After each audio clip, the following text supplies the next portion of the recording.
నమస్తే అమ్మా.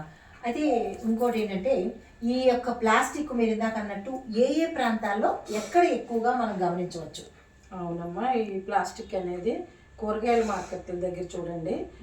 మనకి రైతు బజార్లో ఎక్కడ చూసినా అది తెల్లారంటే పొద్దుటి నుంచి సాయంత్రం దాకా వాళ్ళు అమ్ముకున్న తర్వాత సాయంత్రం చూస్తే కుప్పలు కుప్పల కింద ఉంటున్నాయి. తర్వాత ఈ నాళాల దగ్గర ఆగిపోతున్నాయి, అంటే వర్షం వచ్చినప్పుడు.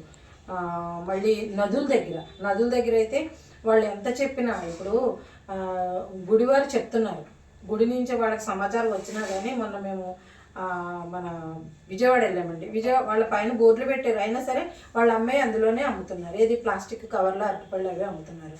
అక్కడ కూడా అది వాళ్ళు పట్టుకెళ్ళి మళ్ళీ నదిలో చేయటం చేస్తున్నారు. ఈ నదిలో వేయటం వల్ల అందులో ఉన్న జీవరాశులు అందరికీ తెలుసున్న సత్యం అండి ఇది. ఎన్నైతే జీవరాశులు ఉన్నాయో ఆ జీవరాశులు అన్నీ కూడా చనిపోతున్నాయి. మనకి ఇదివరకు ప్రాచీన కాలంగా ఏదైతే నదుల్లో ఉన్న జీవరాశులు లేవు, ఇప్పుడు మనకి చాలా సంతతి అది కన్వర్ట్ అయిపోతుంది, నశించిపోతుంది.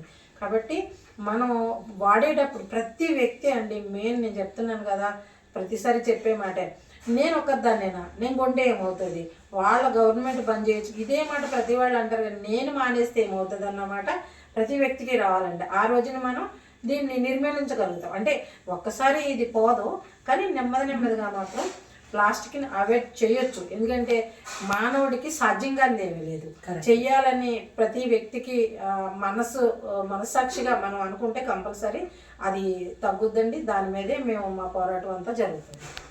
చాలా చక్కని విషయాలు చెప్పారమ్మా. నమస్తే. నమస్తే.